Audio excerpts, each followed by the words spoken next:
artificial intelligence is another term for shared intelligence, and shared intelligence is magical, and it is uh, a quasi-religious experience. It's close to religion. It's as close to religion as we get to in the modern world.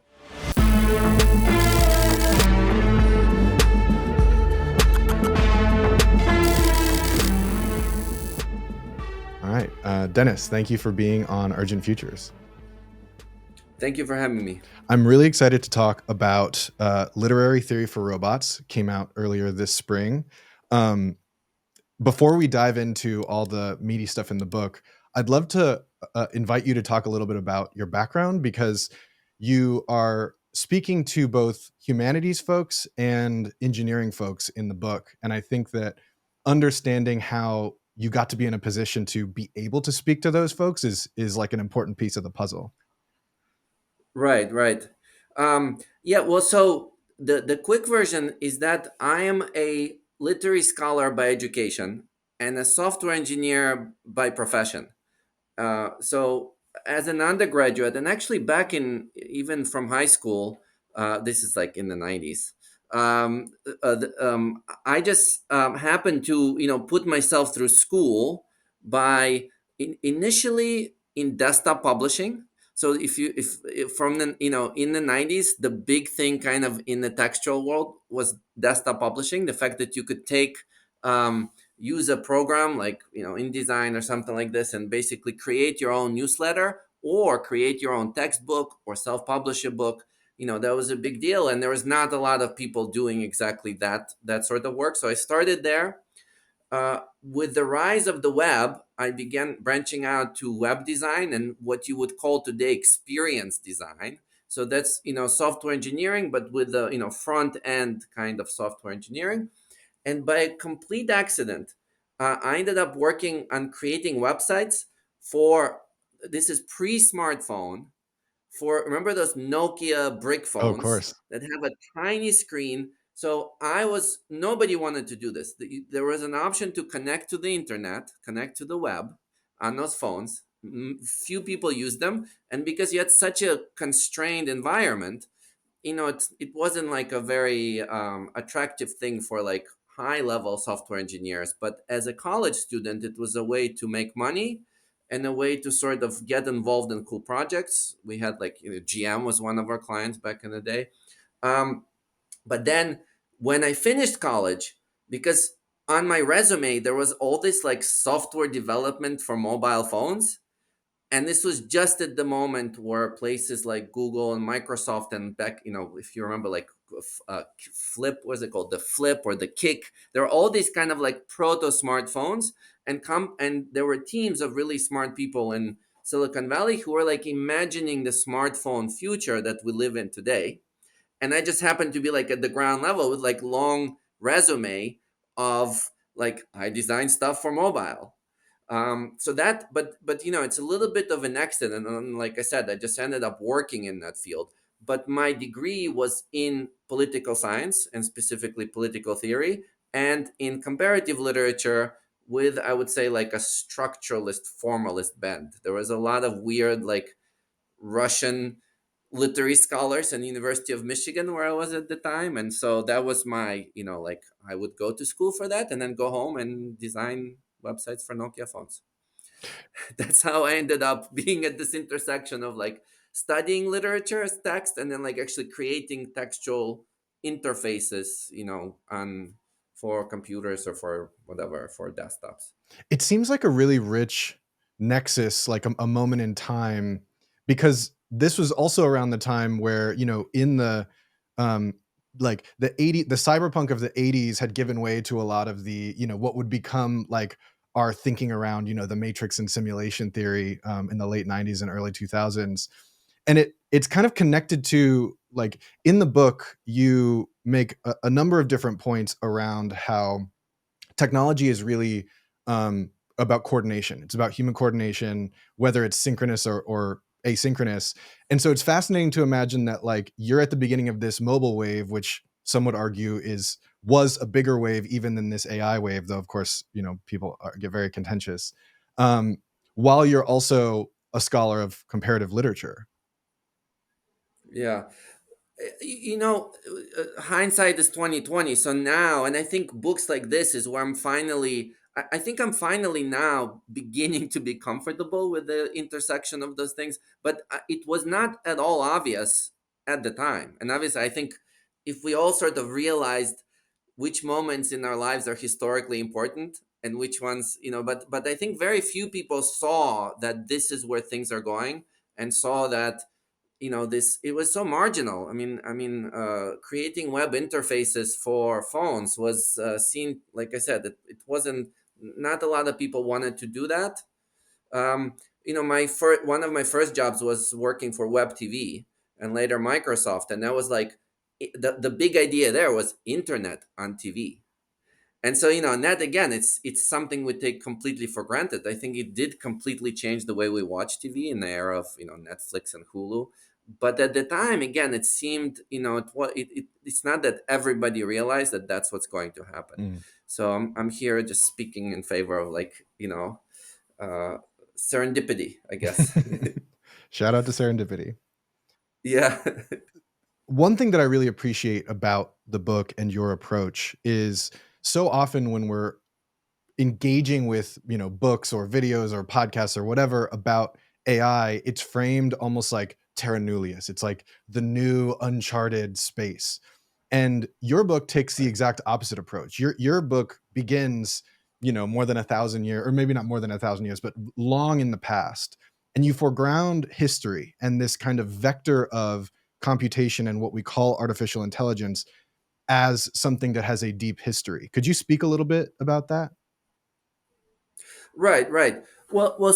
So I, my part of the argument I'm trying to make in the book is to say that from the beginning of time, from the beginning of language, actually, language is itself a technology, and it's a social technology. It's a way that we go beyond what's in our heads, and we begin to think together, and we begin to kind of sediment and deposit our collective smarts into, like, first rocks, then tablets, then paper, then internet, whatever it is. But there's something about the nature of social collective intelligence and language that go hand in hand, and have always been kind of part of the same system, right? So whatever my natural capacities are, which are, limited, uh, they're far greater in a, like, in a collective sense, right? What I know pales in comparison to what we know, but luckily what we know is accessible to me through, like, the internet, or through a dictionary, or through, like, a library.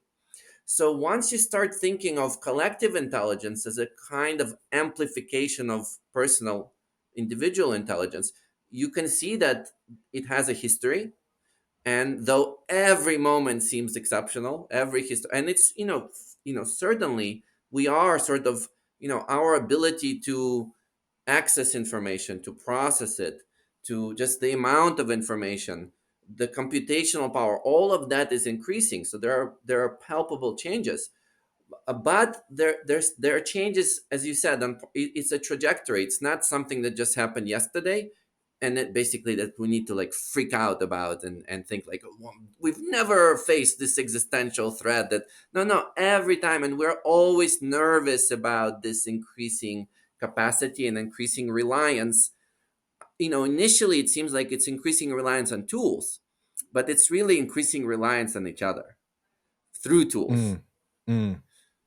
Yeah, you have this amazing quote where you urge us to see what we call artificial intelligence as a talking library, a metaphor, a personification of a chorus, that it's intelligent in the way of a collective. It remembers as a family does. It thinks like a state. It understands like a corporation. This is not how many people are speaking about AI. Right. Well, that's the second. That's, I would say, the second argument. So the first argument is AI is historical, right? And kind of the long in this expanded definition.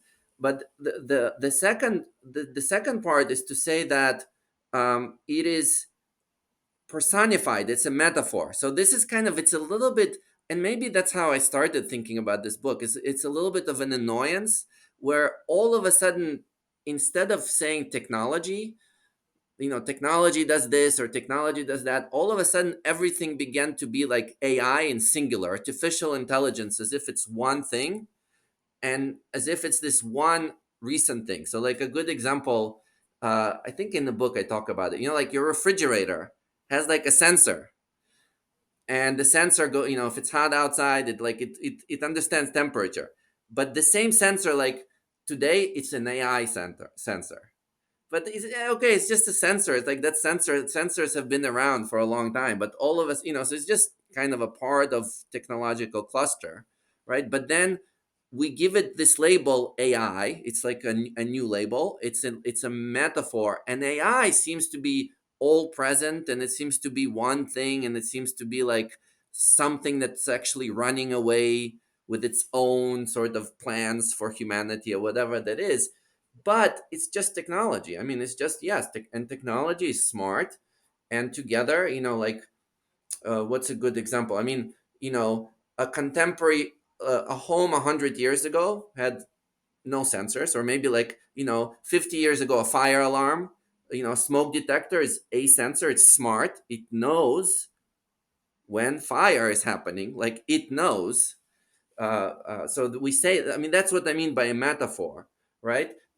Today's home, instead of having one sensor, maybe it has 50, maybe it has 100 different sensors. Maybe it's your music system, it is your thermostat. But it's still a metaphor to say that it's not one thing. It's multiplicity of technologies, and these technologies don't really have volition. They shouldn't. We shouldn't give away agency and volition, and we shouldn't kind of make them into this talking, personified things, or entities, or like spiritual beings, or worse, a singular spiritual being called AI. So that's the second part of the argument that I'm making in the book. Mm, mm. How do you think, like, if you had to describe quickly in a sentence or something, how should the average person who doesn't necessarily have access to, they didn't study computer science, they're not a software developer, et cetera, do you think it sort of begins and ends with reframing their understanding of AI as, um, s like, entities rather than an entity, or as programs rather than a program, or, in thinking about this, this way that it functions as essentially a mechanism for human coordination? What's the quick takeaway you would give to somebody as maybe an invitation into the sort of deeper explanation and examples you provide in the book?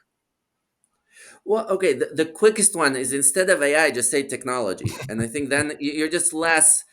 We're less apt to mystify, because technology is kind of a little bit more familiar, though just as problematic. I mean, technology has great benefits to our life, but it also, we struggle with the effects of technology just the same. Right? So cars are a good example. Like, cars make us more mobile. You can go visit your family maybe better, but also they pollute the environment. And we struggle with the unintended side effects of technological sophistication. So technology is complicated, but at least it's like a little bit less mystified, in a way that AI now has this metaphysical sort of baggage with it.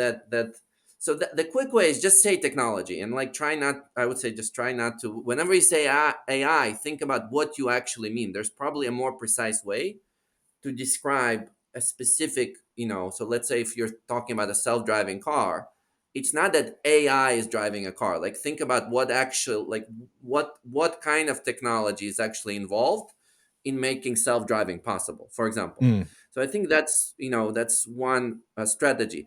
But the other strategy, again, I don't think you need to be like a historian, or you don't need to be technologically sophisticated to kind of think through this. So another example I give in the book is, when you write an email, you have the little squiggly line for a misspelled word, right? So now, how does AI know to correct your word? Well, I mean, at the very least, it relies on a dictionary, right? So at some point, and like, we use dictionaries. I have a dictionary on my shelf. Hopefully, most of you listeners have some, or at least have seen a dictionary. And a dictionary is actually quite complicated. So when you stop and think about it, it took us thousands of years, 1,000 years to create a dictionary. The creation of a dictionary, like let's say Webster's dictionary, was a major cultural achievement, and it was created by, over time, by hundreds and thousands of people who have patiently collected and churned and iterated. Like it's a complicated thing. By the time it got to your bookshelf, it already went huge technological development. And then it was made easier, and it got turned into a digital thing, and it got automated to some extent. But that's like the cherry on top, right? Like it's not just the we shouldn't just pay attention to that last part. The whole thing that got you to autocorrecting word is kind of like, it's magical, it's very cool, and it involves, it's a huge collective effort. So think about, like, we've been building something for hundreds of years, and like this is the latest state of it, and it is very cool, it is very magical. But let's not forget that it took us, that. And I like to start imagining kind of what did it take, how what did it take to get this um, into my Gmail or whatever Outlook um, text editor.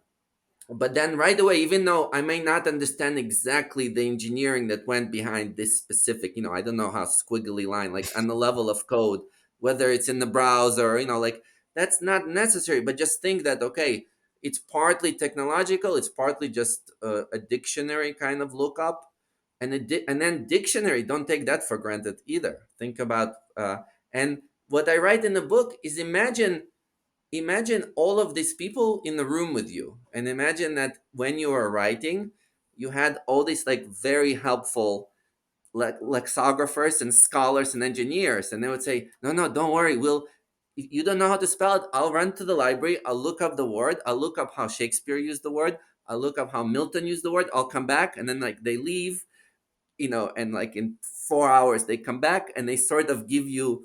So you have this like intel team that's working just for you, and they're all there. But it's just, what's confusing is that they're there historically, they're there kind of behind the scenes, making this thing operate and making this seamless. And to you it just seems like, oh, the squiggly line appeared, I click the button, I now spell better, I'm now a better writer, I'm a better communicator for it.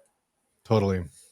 And Yeah. even thinking about the development of the dictionary, which you brought up, that's, a deep epistemological consideration, because of course, how did we get to the point where we define certain terms certain ways? Like those, that's like a rich, philosophical, historical consideration, which speaks to something that you argue for in the book, which is that software engineering education should incorporate those types of considerations with folks who are ultimately engineering the squiggly line.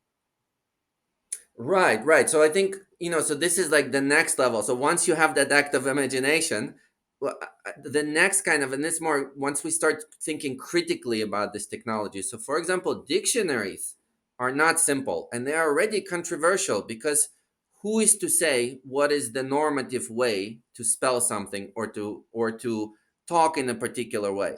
So when, and to this day, lexicographers, I mean, they argue about, I mean, there are various forms of English. Global English is a thing now, where the majority of people speaking English today are not in England, in the United States, Australia. What does it mean to insist that this word is pronounced in a particular way? Like I speak with an accent. Plenty of people speak in non-normative ways. So a dictionary as a technology is already encapsulates all kinds of politics, and all kinds of moral choices, all kinds of political choices, social choices. And then on top of it, it's now made accessible through your browser, through your email, and it has that political sort of pressure, that we need to think about. And there's a long conversation between literary folks, lexicographers, linguists, that I think people who are creating the literary technology, or the textual technology that makes possible spelling correction, something as simple, quote unquote, as spelling correction, I think it's a great conversation for all of the folks involved in this like normative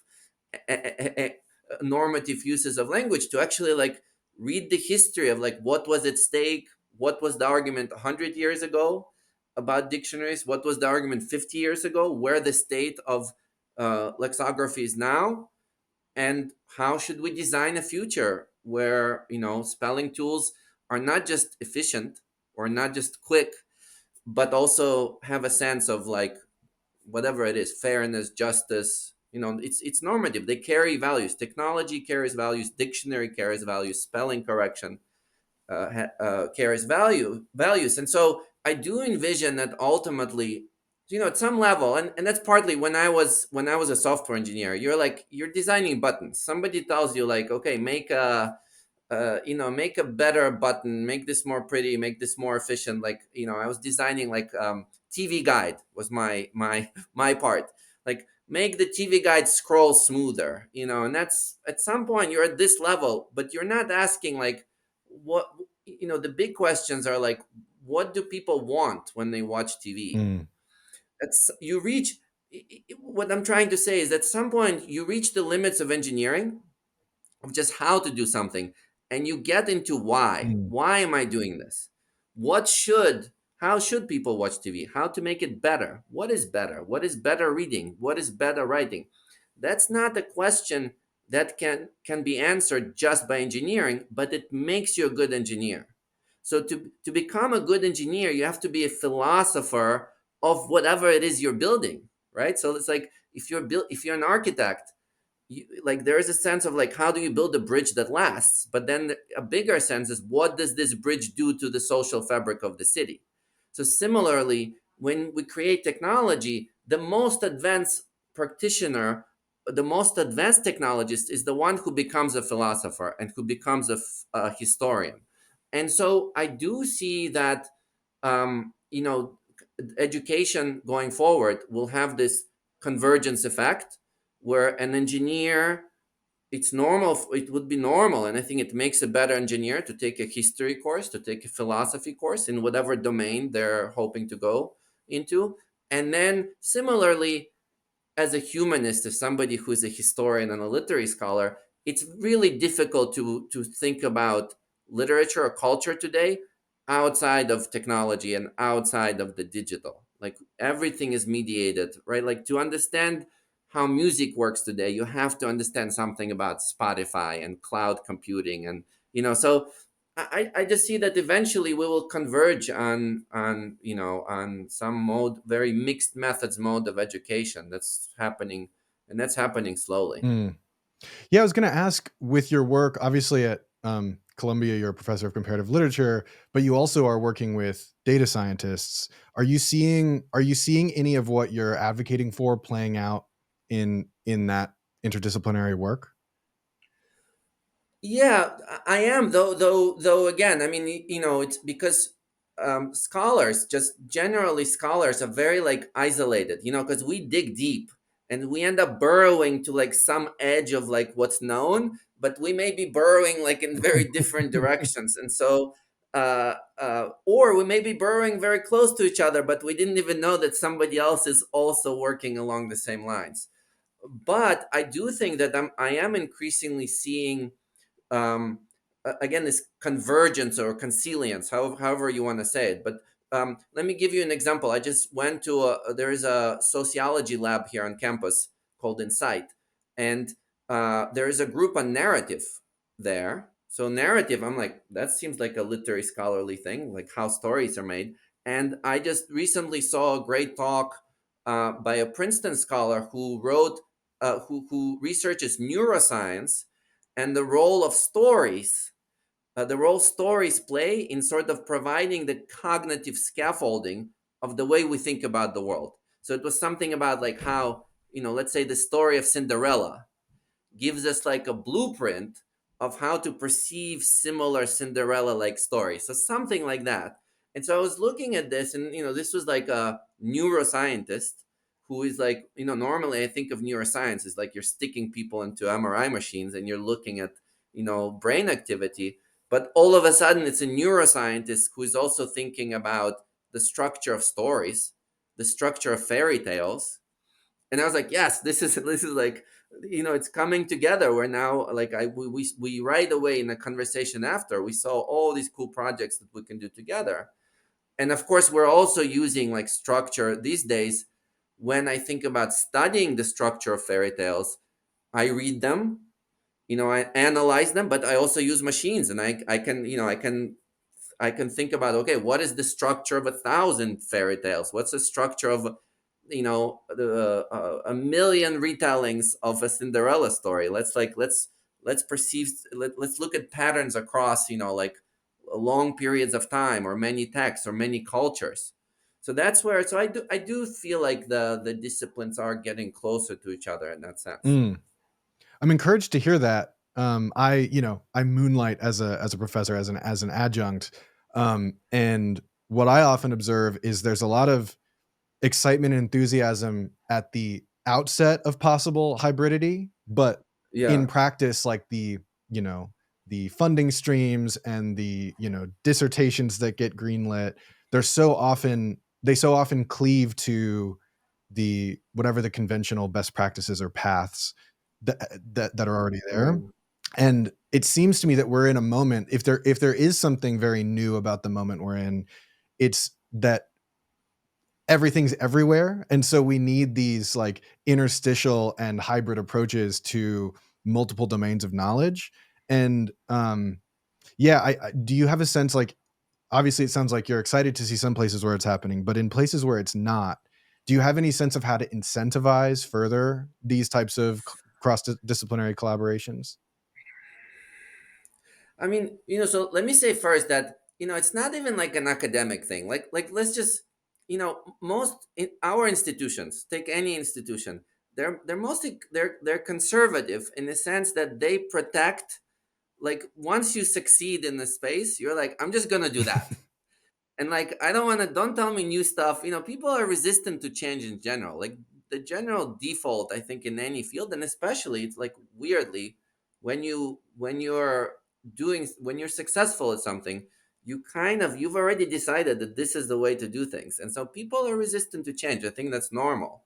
And so your question is, how do we convince people that, okay, we need to do something new, and they're like new directions, and that's difficult. But partly, what I mean, I think, for me as a researcher, is just to do exciting research, and to do research. It's like kind of walk the walk, rather than just, 'cause there's a lot of like, in this interdisciplinary kind of space, there's a lot of people who just say like, this needs to be done, and there should be more of it, but doing it is quite difficult. And bringing a slightly hostile audience, or resistant, let's say hostile, an audience that's resistant to learning new stuff, convincing them that you have something to contribute, it's difficult. And you have, it's something that you have to sort of work on, and you have to, like, so for example, for me, I can just, for the rest of my career, just publish in literary journals.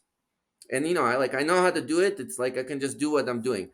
But i would like to I would like to reach out to the neuroscience community, and to do that, like, I need to actually learn how to write more like a neuroscientist. I need to educate myself more into the specifics of their field. It's a lot of work.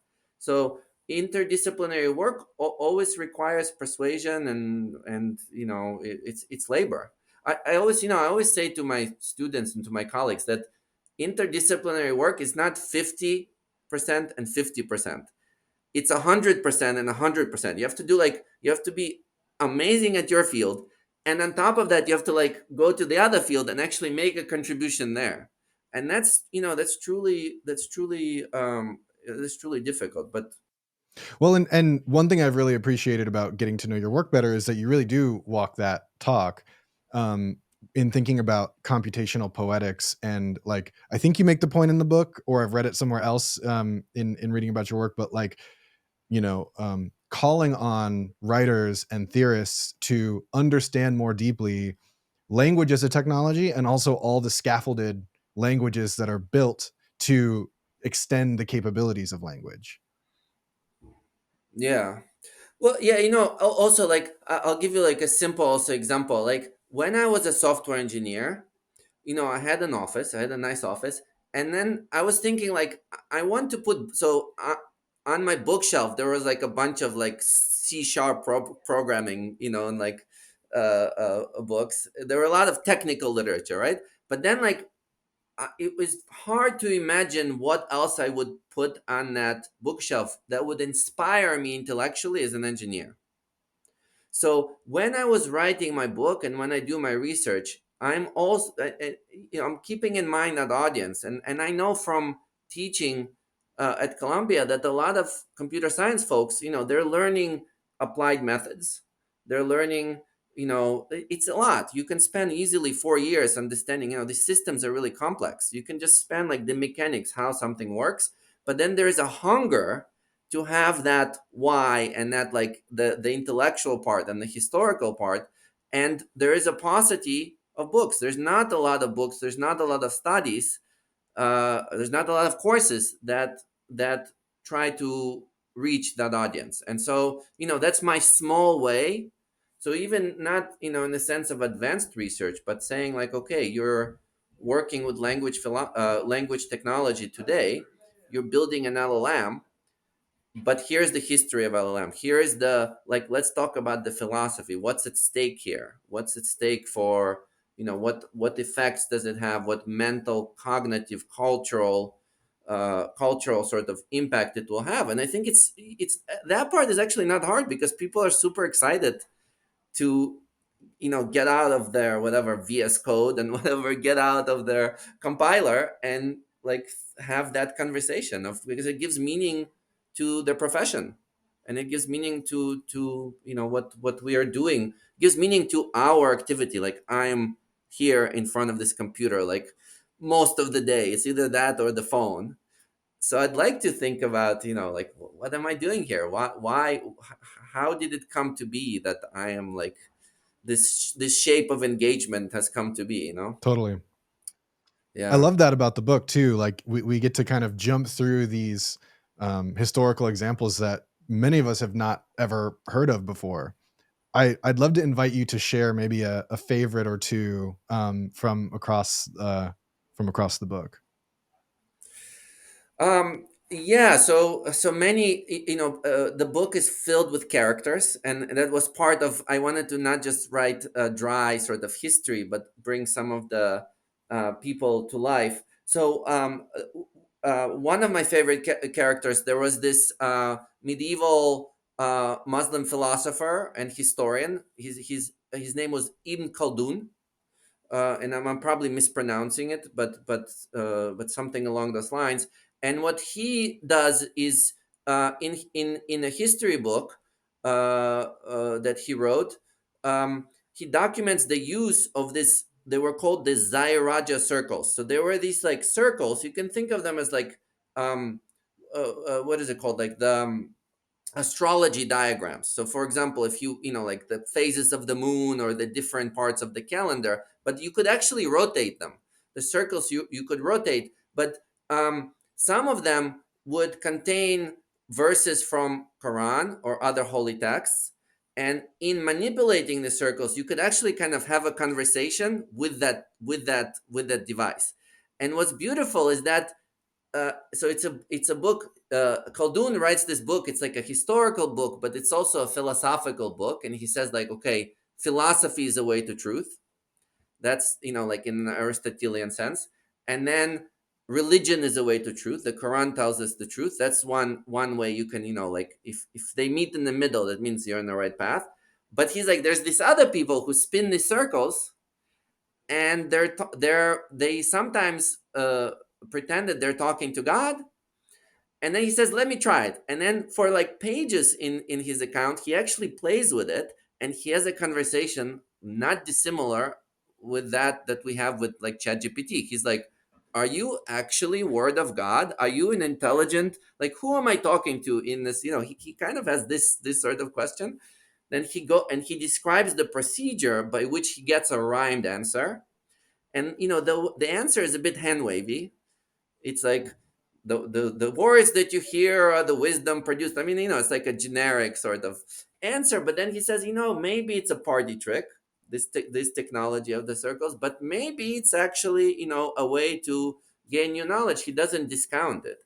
And so when I was reading this, I was like, wow, that's such a, I mean, it seemed like such a modern Mm. sort of encounter. And the fact that the fact that he describes the algorithm or the heuristic with which he is operating, in great detail, and he gives us the question and the answer. And in fact, we're still in this like Q&A mode with ChatGPT, a much more advanced technology. That was a cool story to sort of uncover. Mm. Yeah, look, I have many. I mean, I have a whole book of examples, but yeah, there are many of these kind of like misfits and weirdos that are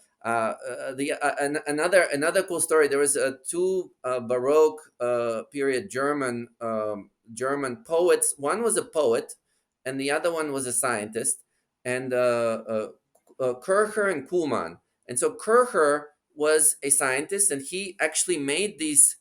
They looked like giant desk of drawers, and he made these. It's like furniture, but they were used for calculation, for rudimentary calculations, but you could actually use them for. They had these things. I'm not kidding, they were called application tables. They were apps. So depending on the app that you install in this drawer, you could either calculate numbers or generate music, for example. So you manipulate these drawers, you pull one, it locks this one, is no longer, you can't open this one you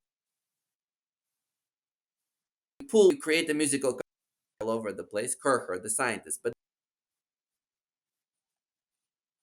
then the poet, there was this young man, Kuhlman, who was a poet, and he was like a little bit crazy. He claimed he talked to God.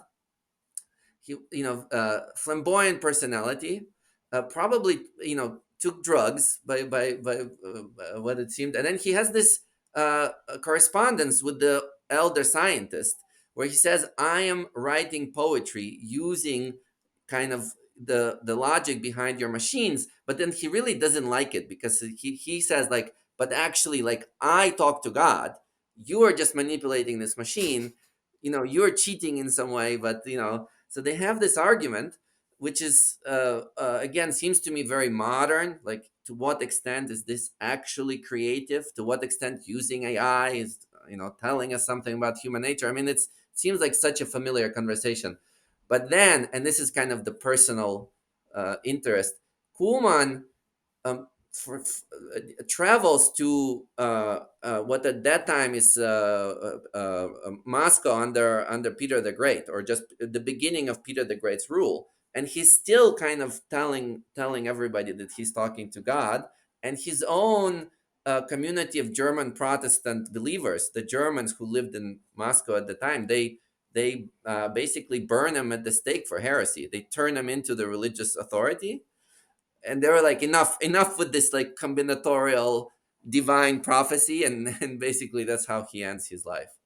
So, but at the same time creates some of the first combinatorial poetry, some of the earliest language, documented language generators pass through these folks who were conversing with something greater than themselves.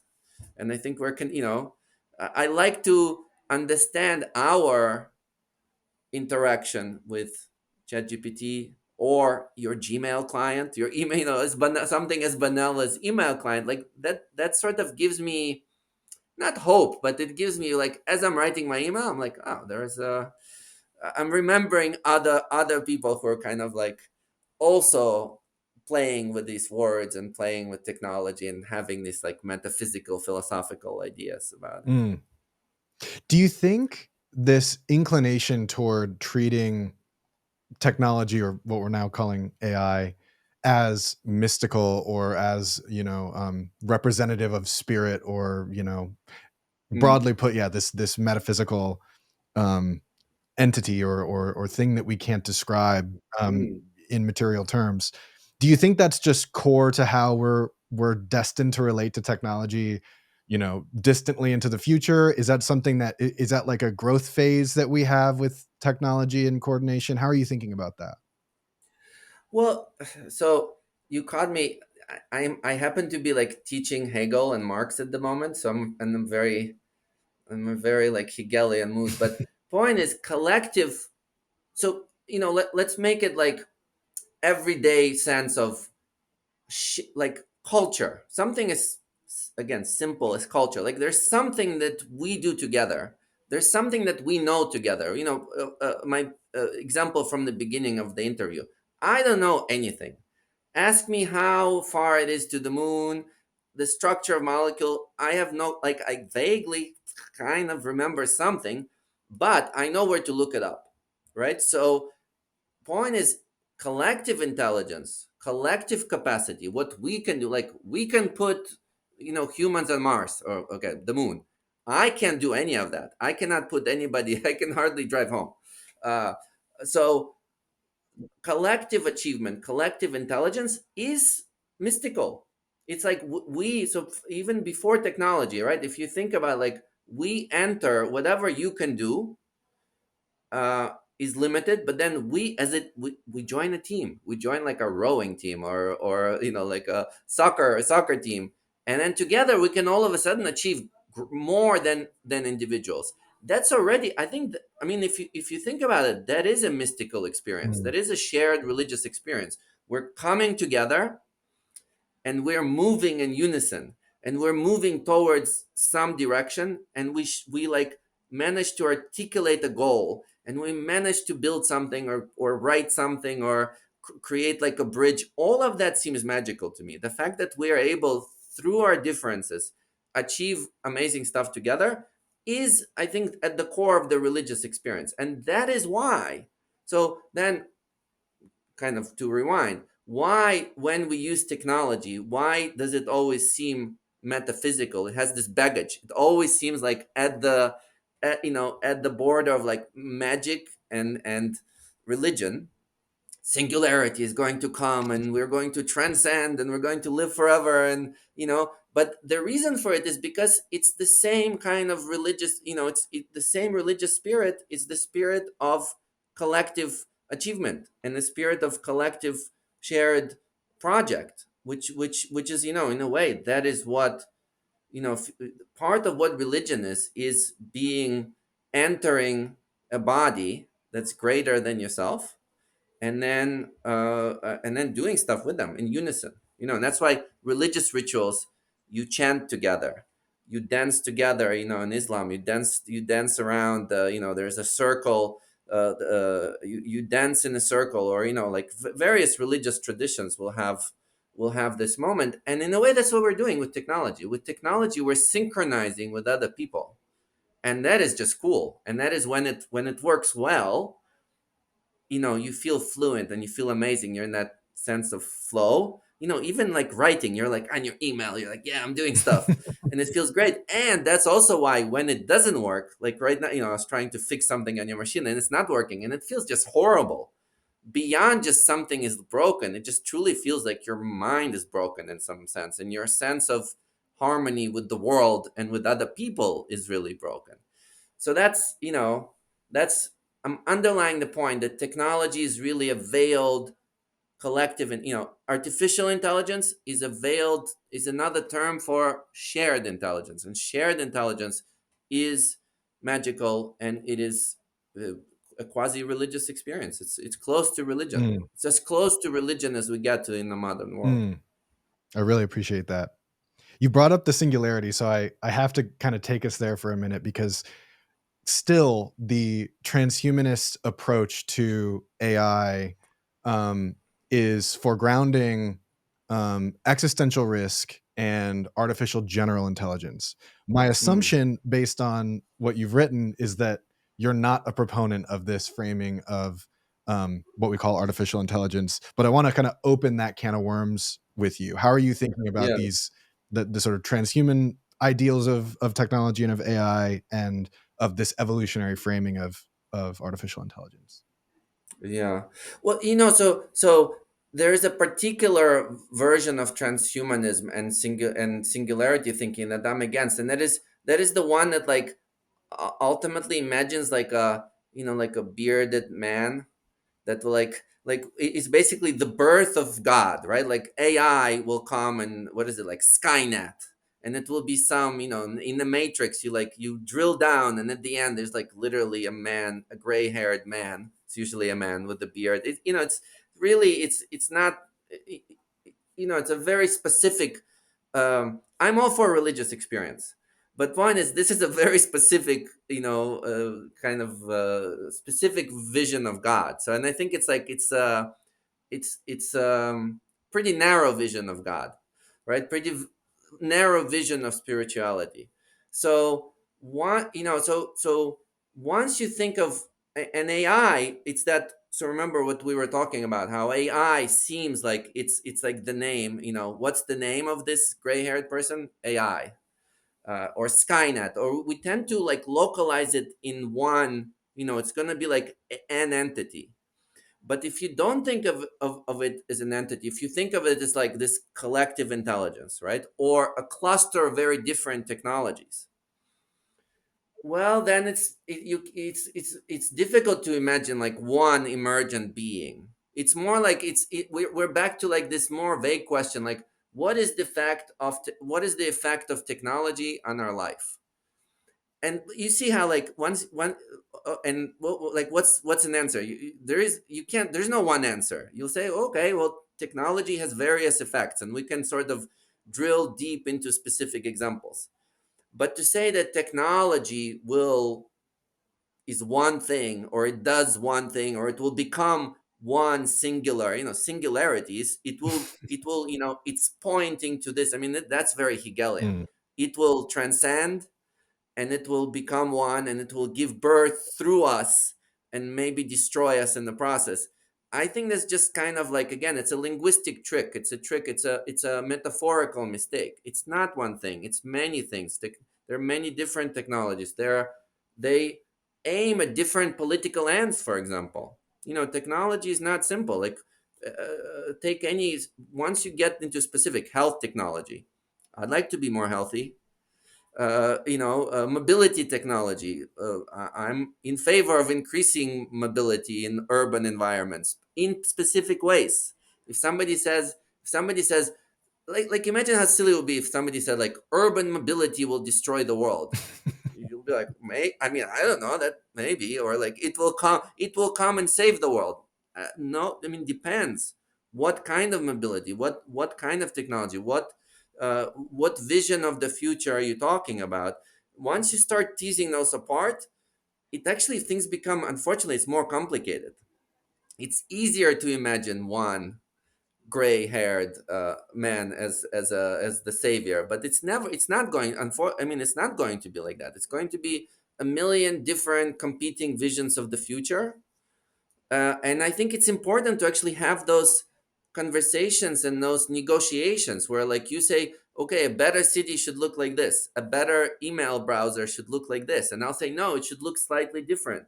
This one makes you, more antisocial, whatever. This one makes you, and let's talk about it. But it will be specific, and we'll dive into details, and we'll end up abandoning all that metaphysical sort of singularity kind of conversation. mm, And I think the conversation will be richer for it. mm.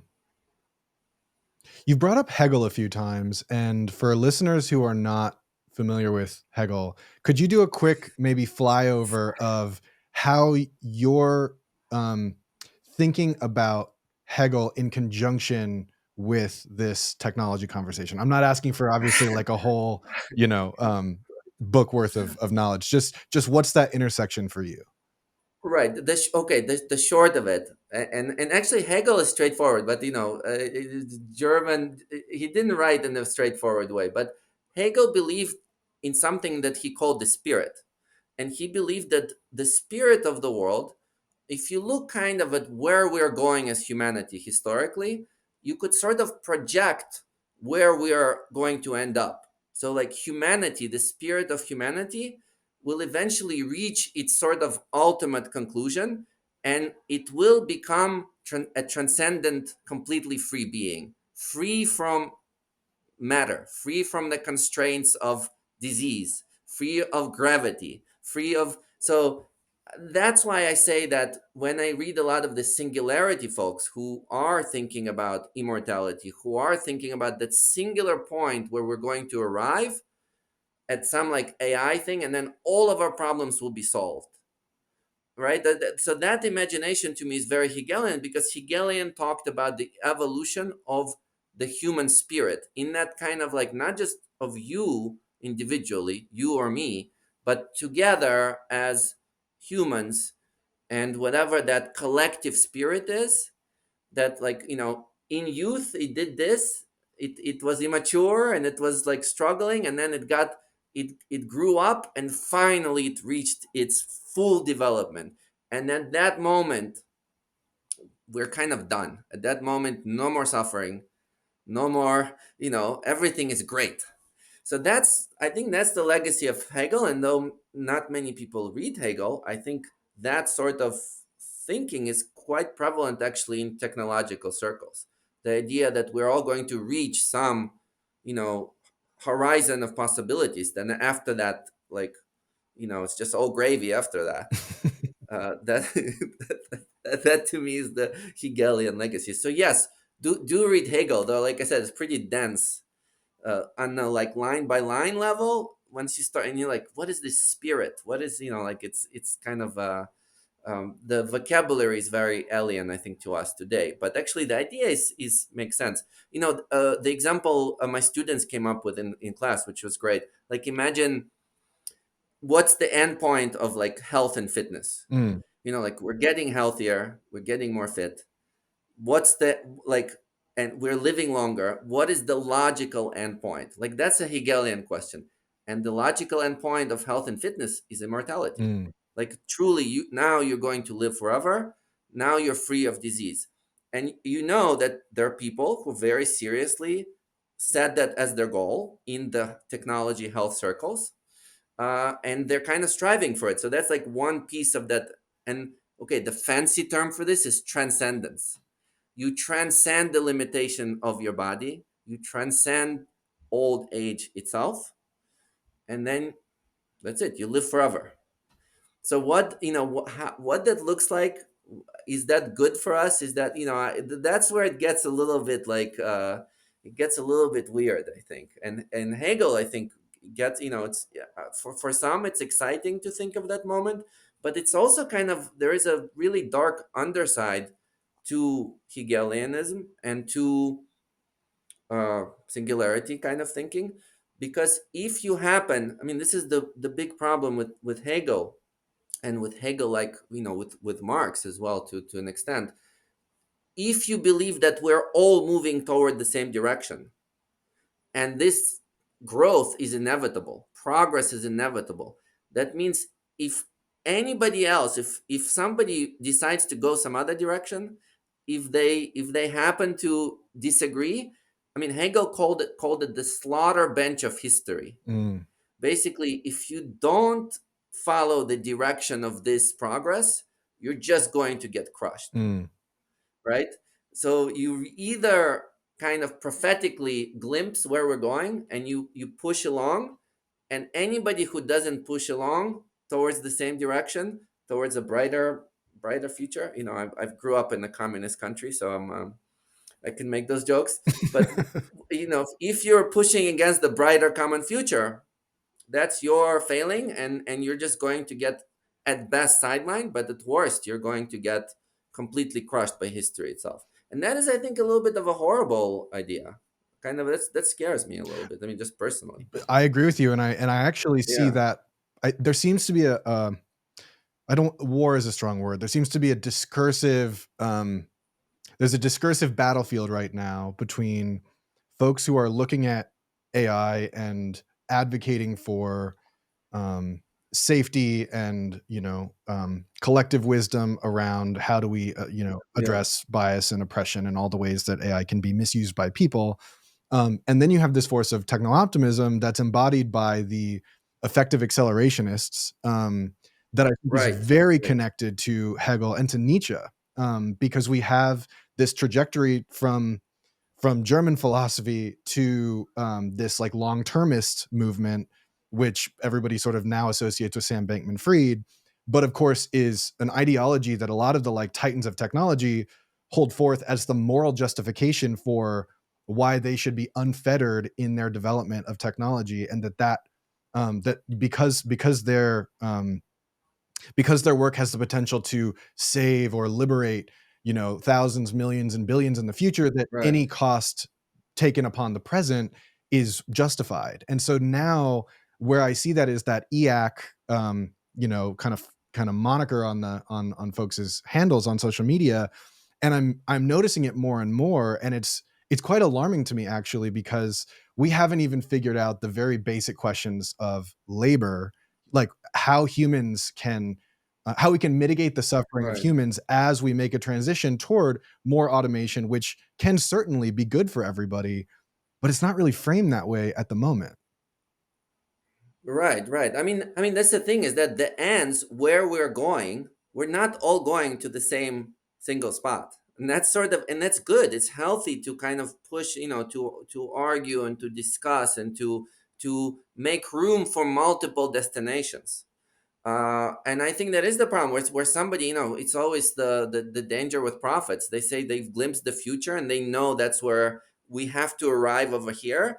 And how we get there, like, you're just slowing us down. I mean, that's accelerationism. You're like, all this, yeah, workers' rights or whatever, like, all this just slowing us down. Legislation is slowing us down. Let's just quick, and it's almost become, if you truly believe this, it becomes your kind of moral imperative to actually force your way into that future, because you know it's going to save lives or whatever. And I think that's cult like thinking. That's dangerous thinking, because um I'm suspicious of prophets. I don't know, what did you witness a future, or did you just make it up? I mean, point is, there's no way to tell. It's not like it's a future. It's not empirically verifiable. Actually, it's not rationally verifiable. And I don't see that was also the problem with Hegel, is that singular line of history, singular development. But we know it's not like that.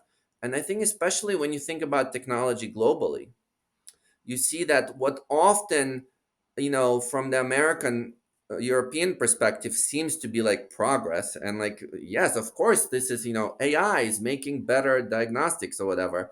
But then you look, I'm originally from Moldova.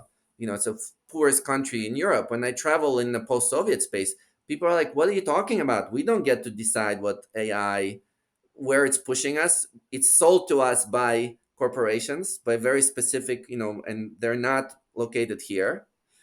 And we have no choice but to just, we are compelled to just go along and to purchase these products. And there's like a general feeling of disempowerment from creating the shared future globally. So that's the kind of, the multiplicity of those ends and the multiplicity of goals.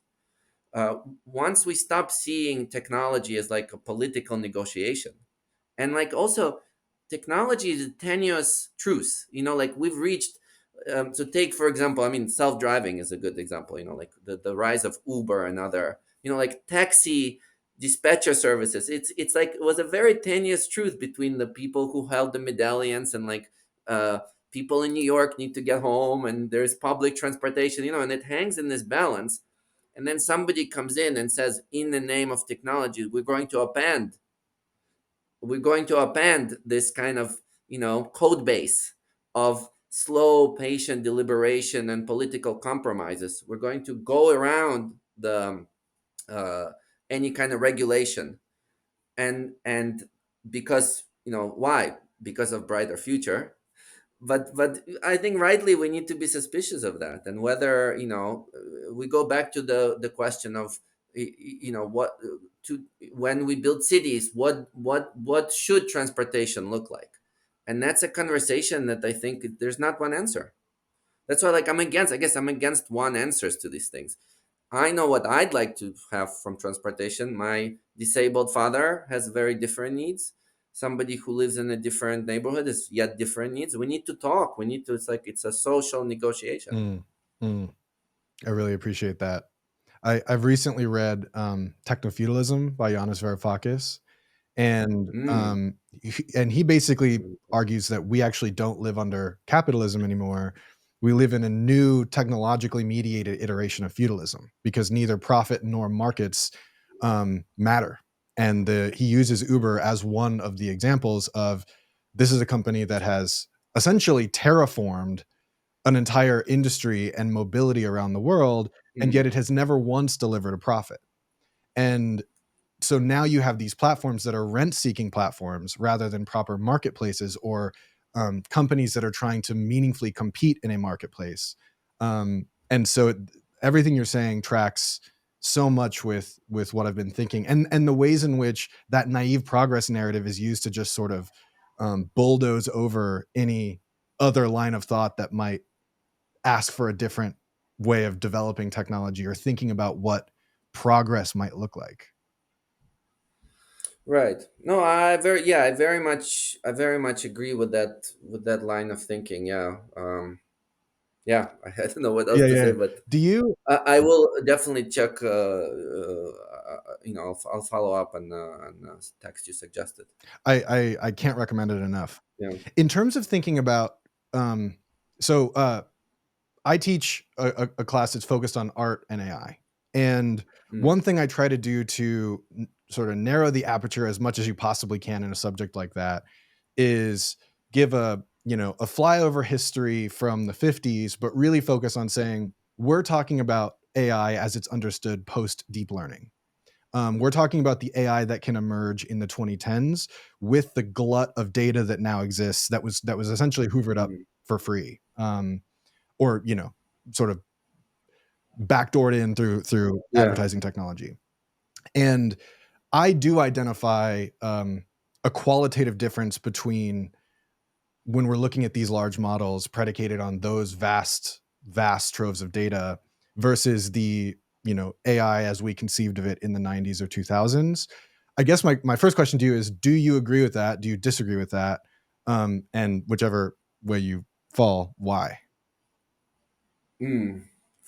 No. So, well, but sorry. What am I agreeing or disagreeing with the general picture? If the trajectory of AI is demonstrably different enough post the advent of deep learning and mass scale social media, um, in terms of how we Right. talk about it, how we regulate it, how we, all Yeah. that stuff. Yeah. No. So, okay. Again, let me like translate it. I'm gonna translate it into like more sort of in a way like more common language. So collective knowledge, like what we know together, what we have written together, it truly exists. I think it exists in this somewhat public domain. I mean, it is the legacy of humanity, right? Like whether it's poetry, whether it's hip hop, whether it's science, scientific articles, like that's sort of what we did together. That is that is an intense achievement, all of it together. The new part that you're describing now is the fact that we can train a machine, and computers are now powerful enough to like actually reach into that pool and pull out kind of whether it's snippets of information or whether entirely new kind of new ideas or new combinations of ideas. That is a remarkable technology, right? But the fact that we have to not forget that it's reaching out into this public pool. And so why is it discount? Why is the we're all going to the same giant forest that we built together, a giant public park, and the fact that the health of that public domain needs to be like jealously guarded. Mm, Like we need to make sure that that domain grows, that domain of common culture, poetry, science, etc., medicine, that it all sort of increases. While of course, I mean, it's great that we can build tools around it, but I think it's unfortunate that we see the value, and also even like the stories we tell about like AI or machine learning. It's that last little. I think of it like as a mechanical claw, right? Like the mechanical claw reaches in, and you're like, wow, what a cool claw, what a cool little mechanism. But like it's reaching into this vast ocean. Isn't that the vast ocean is what's the incredible part. The vast ocean is what's like completely mind-blowing and magical. The mechanism is cool. It's a very neat mechanism. It has amazing like math to it, and there's science and engineering. Like I really appreciate the elegance of engineering behind LLMs, but let's not forget that it's enabled by the public domain. I don't mean it in a legal sense, like what exactly is under right, copyright or right. not. Anytime you write something creative, you are relying on, again, like centuries of linguistic art. So So that's, I think that's it. And it's just, and the fact, but unfortunately the fact that it's public, it also means that it's discounted. It's, we take it for granted. It's kind of quote unquote free, right? Like it's the stuff that you get just by going to a library, Mm, just by reading a book, or just by doing a Google search. And the fact that somebody figured out a way to monetize that vast ocean. And I mean, I think that's where we should think carefully about. I mean, I do like the analogy with. I mean, it's also partly because before Hegel, I was teaching Locke. Like this private property. Like I think a lot about public parks, mm, right? Like it's part of what makes America special for me. As an immigrant, our public spaces are amazing. The public parks in the U.S.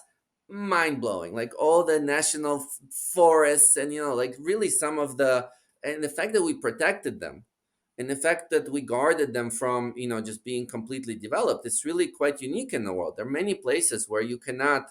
Um, uh, uh, enter that kind of untouched wilderness the way you can do in the United States. So similarly, like we should think similarly about our cultural heritage, and that like that public park of shared knowledge and shared art and culture. But point is, it's not. We shouldn't just take it for granted. Like the fact that people will litter there, people will extract, people will chop down trees, people will it there may be a time where it's diminished, or there may be a time where it's like you know paywalled or whatever in different ways. And I think this is where we should think of it as like this shared heritage. I mean, I guess like an old-fashioned way of putting it, but again, partly we just, I think, because of the emphasis on that newness.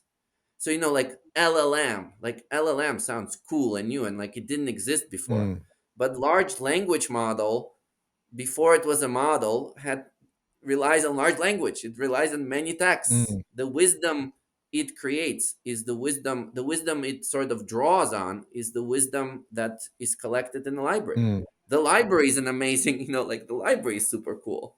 Like that's a cool technology, library. Shout out libraries. So yeah. So and look, I do. Okay, now I'm really going to. This is like I'm gonna take off my scholarly hat. I do think that eventually, like something like, if what I'm saying kind of resonates, and if what I'm saying is kind of more or less in the right direction, something like an LLM or something like AI should remain in the public domain. It is a public domain thing Mm, because it's like 99.9% of its power comes from the public domain, and therefore it should remain in the public domain. And I actually suspect that the competitive advantages, the high technology companies, the ones who develop this technology, initially have a competitive advantage, but quickly the world catches up. mm, So I'm thinking like something like Wikipedia. Point is the story of Linux. Like eventually Linux wins. Eventually, like yes, there's room for like various operating systems, but uh, uh, s- whatever servers and phones, Android phones, we're all running on free software. And in the same way, the public version of AI, I think, will eventually sort of is just way bigger than any single actor, or it's way bigger than even like state actors. mm. So I don't know. I'm just being very speculative here, but I suspect that's the logical conclusion of what I'm trying to sort of more carefully do in scholarship. Yeah. I mean, there's a thriving open source community with particular regard to large language models, but um, across a number of Yeah, different models. So I think there's definitely data to bear out your speculation.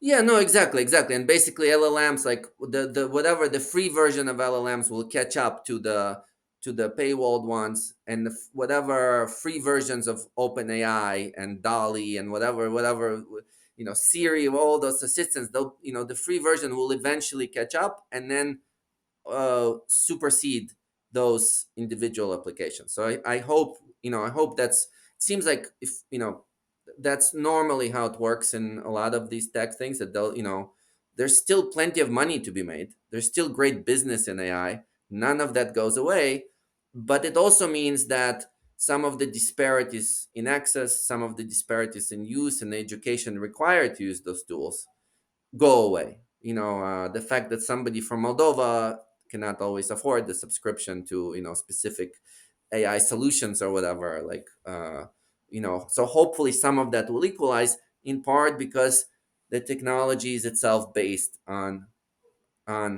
sources in the, broadly speaking, in public domain. Mm, I hope you're right.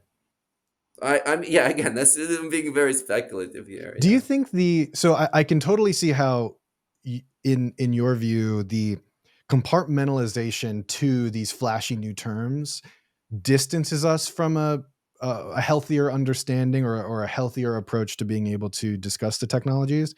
On the Mhm. inverse side of that question, do you see any spaces where the sort of yeah, these like little hype bubbles that kind of explode, um is there any value to that in your mind? Like, is there any way that those could be used toward more liberatory ends, like what you're describing?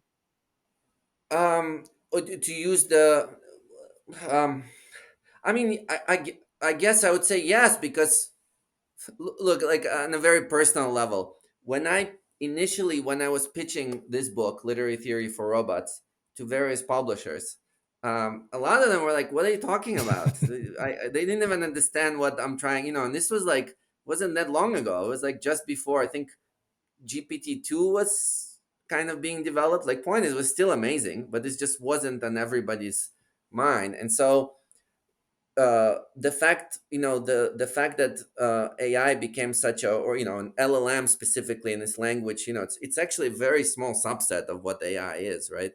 This language technology. So it certainly helped advance the kind of historical work in the humanities and in the social sciences that I'd like to do. So that seems to be, there's like a positive aspect to it. But it's also true that you live. I mean, now I'm kind of getting older, and I've lived through several of these hype cycles. I've survived the dot-com bubble. I've survived, 10 years ago when I just entered Columbia. The conversation. We were just starting our data science institute, and all the rage was big data. Big data was the thing, and data science institute was, you see data sciences, the establishment of data science institutes all over the place, and it's needed. I mean, point is, like, I think some data literacy, I think like statistical literacy is something that needs to become a part of not just higher education, but statistical literacy needs to be taught at, like, as young as possible. Like, you cannot escape data and you cannot escape statistics, I think, these days in any field. um, and then the next hype cycle, AI, and now I'm invited to another think tank, and instead of talking about big data, we are, there's a set of other concerns. So I think it's I mean, it's kind of, it's healthy a little bit, the boom and bust. Though, I have to tell you, though, it was amazing to me that Columbia convenes these, like, think tanks where, like, how should we respond, what's, where should we what kind of questions are relevant now. It's a really good place where people who don't normally talk to each other get to brainstorm. And so 10 years ago we were like data, statistics, math education, coding literacy. Those were the big terms. But now we got together, and there's people like from the business school there and from the engineering school, just a few humanists. But then they're like, what is creativity? What is, what is intelligence? And I'm like, what is artifice? I'm like, wait a second. This is like, now we are in a very different moment, and it seems now, I hope, again, I don't think it's happening, unfortunately, but it seems like the answer to those questions, like artificial intelligence, artifice, is like, there's a long history of artifice and what it means, what artifice means to human culture. And then what is intelligence? That's like, okay, let's read Kant, let's read Hegel, let's read. Point is, like, that's not an engineering question. It's not a matter of statistics to figure this out. So this is where I hope that in this cycle we can kind of consider those components of that formula, artificial intelligence. We can consider them deeper, and, like, let's have institutes that look deeper into the meaning of intelligence. Like, I think that's great from all perspectives. right? From an engineering perspective, from philosophical perspective, cognitive perspective, literary perspective. Like that's the positive side, is it allows us to reconfigure the fields. Remember how you were in the beginning saying, or we were Yeah, saying, yeah. how the fields are siloed, but it allows us to reconfigure and hopefully new configurations, like whatever the future institute for AI is. Uh, it could involve experts from very different fields, and it can involve engineers and poets. Why not? I love to hear that. I mean, and also it could involve these LLMs as translators. Yeah, yeah. I mean, and also what's fascinating is that how, aside from the metaphysical, philosophical stuff we've been talking about, like how actually these tools will be integrated. That's just fascinating to see, right? So, like, and I think we've only beginning to scratch the surface. So, for example, again, I go back to the medical example. In medicine, how some diagnostics, how AI will be used in diagnostics, and to what extent patients accept the usage of AI, I mean, that's all.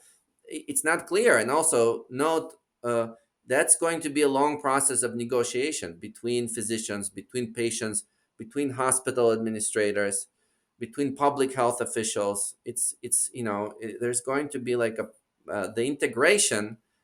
It's not easy. It's not like you cannot reduce it to like a slogan, Mm, and it's not metaphysical. It's a lot of underground sort of struggle and negotiation, like I said. mm. Yeah. I mean, can you speak to the ways that you're using any of these tools in your work? Yeah, sure. So I have a recent project. So when COVID was happening, I was also thinking about how I can contribute to, or really just not even thinking. Okay, I wasn't even that like altruistic. I was just like sitting at home and like looking at weird crap that's happening around, and part of it, the whole anti-vaccination thing was already on my radar, because I was working with another colleague and we were looking at measles hesitancy, and reoccurrence of measles in the United States. So I don't know if you're familiar, but like measles popped back Yep. up even though we thought it was I eradicated through yeah. these communities. I'm from So Florida. then, yeah. Oh, there you go. Yeah, yeah. I spent a lot of time in Florida too. So then, I started when things already started getting a little bit better. I started going when the vaccine came out. I was just also bored, and I would go to these protests in New York, that are like anti-vaccine protests, but in New York. No, the anti-vaccine protests in New York, very different from those in Florida. Different constellation of people. Let's put it this way: politically, socially, culturally, demographically, all kinds of ways. So at first, I was just kind of like, it was a personal interest, but then, my kind of scholarly brain turned on, and I thought, like, wait a second, there's actually like there's this very folklore way in which these folks are communicating. They're enacting like during these protests there would be like paper mache costumes, people with giant heads, and they're walking on stilts, and they're holding signs. So it's like theater, and they're telling, there's all this like conspiracy storytelling about, it's pointed. I'm like, wait a second, this is like fact fiction, fairy tale, all kind of, I have something to say here. And so what started as a personal interest then grew into a project where we began collecting millions and millions of messages online from channels like Telegram. Telegram is a big hotbed for all sorts of activity. Um, from YouTube videos, from Reddit, from Twitter. So we collected basically spontaneous. It's people discussing vaccination, and partly we began using NLP, basically natural language processing tools, which are part of that AI constellation, to start looking at patterns, start testing some hypotheses as to why people hold those views. Why do people seemingly act against their interest or act against science? And what is this worldview that they're inhabiting that is making us sicker as a society or something like this? And then That project culminated with us actually collaborating with the Center for Disease Control in Maine and in Ulster County, and we acted in an advisory role in shaping their public health campaigns. So, as they're doing like their outreach on Facebook or Instagram or even like on buses, to try to reach people and try to change their minds about getting vaccinated. We were sort of using data analysis and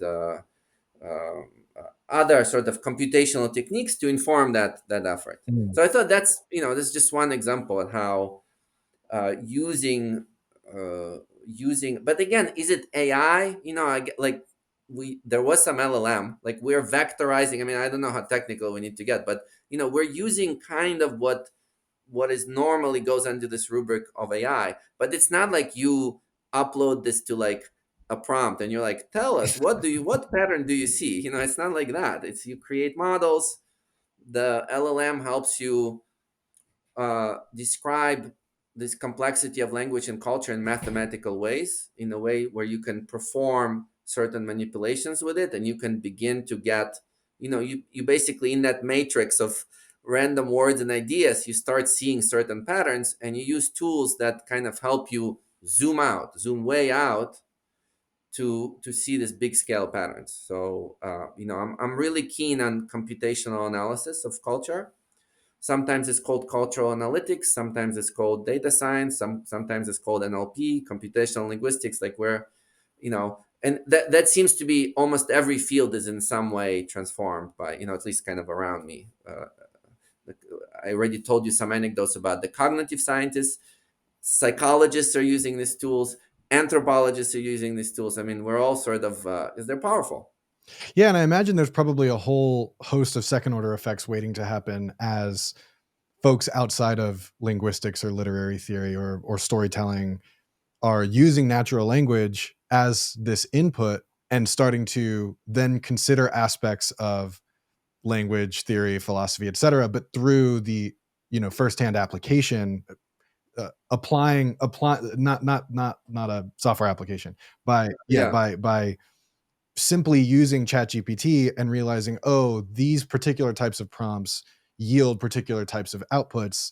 And I'm starting to observe, like, as I develop my prompt craft, I'm starting to observe that there are different relationships between words or paragraphs or sentences or what have you. I love it. You just invent prompt craft. That sounds awesome. That should be like a game at least, or like a major I prompt can't take craft. I credit, but love I it. agree. I love the word. Oh, okay. Yeah, yeah. Yeah. I mean, we go back to the implementation of these tools is I think it's an interesting area, and also the kind of engineers and experienced designers that will be inserting specific AI technologies into various domains of activity, whether it's legal or medical or cultural. I think it takes, and that's where you need to be more than engineer. Like how to, I think we relatively quickly converge on, like how to get, like you make a prompt and it produces this kind of response, but how do you integrate something like OpenAI into the example I gave with into medical diagnostics? Well, you have to be a physician in part, and you have to be an engineer in part, and in part you have to be sort of a philosopher of health. You have to think like, what do patients want? To what end are we integrating? And I'm sure that's the we'll negotiate it, and there'll be multiple visions, competing visions of how in any given domain these tools are integrated, and like it's going to be pretty cool. I have three recurring questions I like to ask to close out these episodes. So the first is, what is one resource you recommend for making better sense of reality? One resource. Well, I don't know. I have to say, though I spend most of my time in front of a computer and I love coding, but I do think that books and libraries still are still a big part of my mental landscape, and kind of um, being in the habit of long form thinking. Long form interviews, for example, are lovely format, and long form book like engagements. So I wouldn't discount the book as a form of like making sense of reality. But sometimes, it's staying with the thought over a long period of time. It's quite difficult. I understand an hour, there's competition for our attention, but I hope that at least some people retain that ability um, to think in a long form, Mm. and to read in a long form, Well, and to write in a long form. I agree with you completely. I have actually, just to respond in a personal way, a couple of years ago, I had to delete TikTok off my phone because I found that it wasn't that I was Yeah, spending hours at a stretch on TikTok. It was that every crack and corner in my day, I would do, 5 minutes of TikTok here, 10 minutes of TikTok there. And all of a sudden I yeah, realized I hadn't, I was working on a book project and I was trying to do things that require that longer form focus, but I essentially let that proverbial muscle atrophy because I was constantly yeah, feeding these little small doses. So I'm not somebody, I'm not weighing into the kind of like geopolitics of TikTok and whatever. I'm simply saying yeah. that format is so appealing to your endocrine system, or like it's so appealing to like your Right. dopamine reward center, Yeah, that I find it does interfere with your ability yeah. to direct attention. But see, and then again, like you said, prompt engineering. It's like focus engineering. Like, how do we shape, or how do we use technology to actually like, you decide, you're like, I would like to spend more time writing or more time contemplating. Maybe there's also technology can be used to like kind of remind us, like, hey, wait, and stuff. So this is where it can go either way, right? So thinking of how we are shaped and how our thinking is shaped by these habits, that's quite important. Yeah, but Yeah, look, long form. I was really surprised when the long form podcast became a thing. Like, that's actually quite promising, because it's not all about the 30-second chopped up kind of stuff. totally, totally. Well, kind of related to all this, what's one thing you wish people paid more attention to? Look, on a personal level, I'm deeply affected by the various wars around the world. I'm from Moldova. I have quite, we're a border region. I have quite a bit of family in Ukraine, and I think war in general, excuse me, war in general is something that we tend to like normalize, and it's like it's shocking at first, but then we quickly get used to it. So, but that's more, like I said, the personal answer. Related to this podcast, the topic of this podcast, that's something that I have been uh, hinting at in my work, but not really pursuing. Is that it? To me, it seems the next iteration of this technological, the next turn of the screw is brain computer interfaces. I think there's kind of quietly has been quite a lot of progress.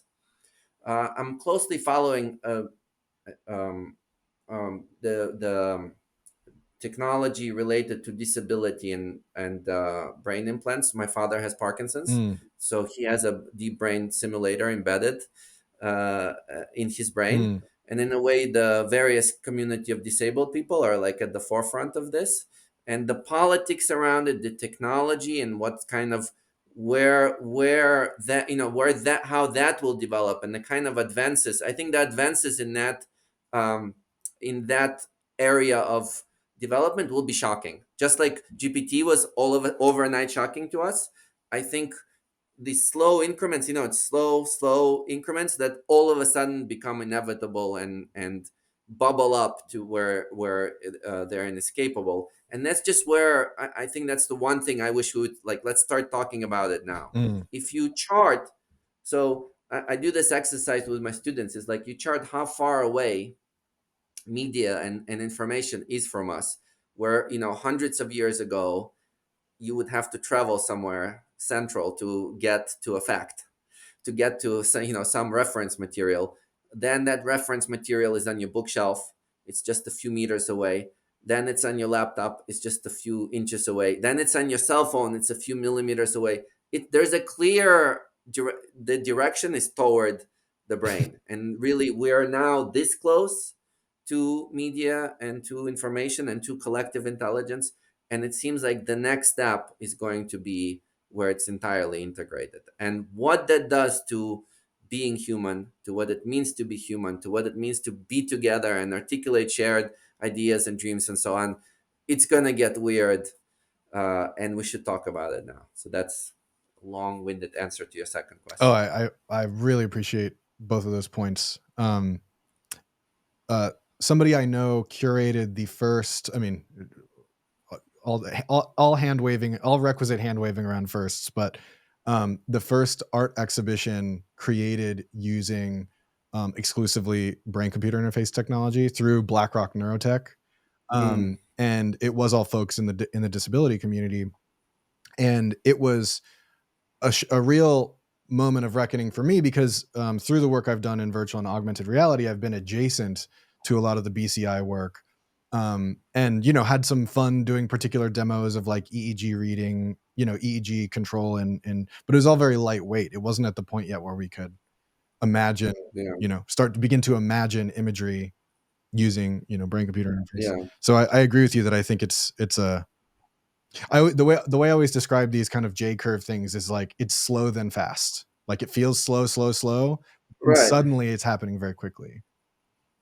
Right. No, that's exactly right. And by the way, it occurs to me the two things that I said, violence and brain interfaces, they're not unrelated, because if you think about, there is that process of greater integration of our intellectual capacities, right? So like what I also now know much faster. What we know, I can access much faster.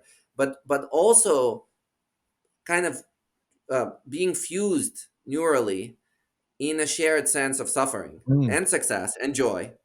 Like that's, so if we stop being such intellectuals, if we think about, okay, so what does it mean that when somebody far away feels suffering, you also get a tinge of not just like a a representation of it, but where you actually feel that pain. I think that's sort of, we are going to that like increasing interhuman integration. And so again, I think it will give rise to political sort of realities that are difficult to imagine now, but I think that's where we need to experiment, we need to write fiction, we need to do like speculation, we need to do experiments. That's, I think there's a lot of room there to um to experiment. mm.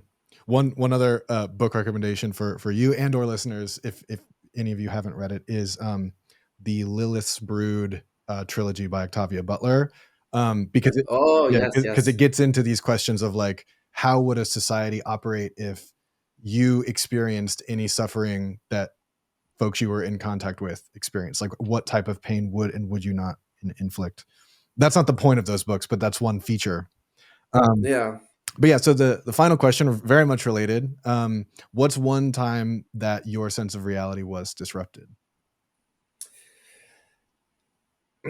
Oh, such hard questions. I mean, look, I'm gonna go with the obvious, though. It's, I can't deny it. Is that my family came to the United States in '91, and so and I think to this day, this process of displacement and immigration is something that is quite important to me, and I kind of I you know I live it, and I dwell in it, and I want to stay in it. I think that.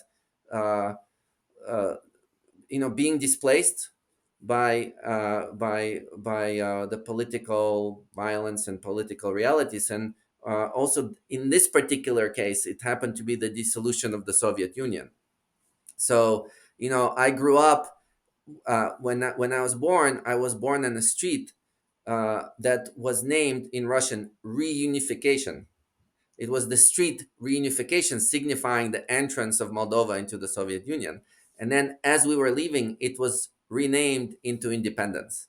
So, independence of Moldova from the Soviet Union. And, in a way, um, I mean, witnessing the dissolution of such a, great, like huge project, right? That also spanned almost a century, and it seemed infallible, and it completely defined our realities. I was a young pioneer. I was, I mean, truly part of that Soviet world. And then overnight, it seemed to, well, not overnight, but quickly, it was gone. And then, uh, then we moved to the US, and I had to learn kind of a whole other world. So I'd say that's as reality changing and uh, but also it's, it wasn't, I don't mean to, like, it wasn't entirely negative. I mean, it's just, you just realize that some things, that some realities that you take for granted that are solid and that seem to be kind of forever, can, quickly change and morph into, in completely unexpected ways. Mm. Well, that is one thing that you also demonstrate in Literary Theory for Robots. Can't recommend this book enough. It was an amazing read. Dennis, is there anything that we didn't get into related to this book that you'd want folks to know? No, I mean, I think that's it. I'm rewriting the academic version of this book, so slightly with more footnotes, but the introduction to that will be called the Institute for the Study of Machine Literature. So there's, I think, if you enjoyed the stories, the many human and intellectual stories in this book, I hope to kind of, and thank you for promoting it, by the way. But I hope to continue writing in this vein. So please stay in touch. I'm saying it to you and to your listeners as well. Amazing. Well, I definitely will. And yeah, thank you so much for a great conversation. Excellent. Thank you. This podcast is edited and produced by Adam Labrie and me, Jesse Damiani. The podcast is presented by Reality Studies. You can learn more by visiting realitystudies.co. And if you appreciate the work I'm doing, please subscribe and share it with someone you think would enjoy it.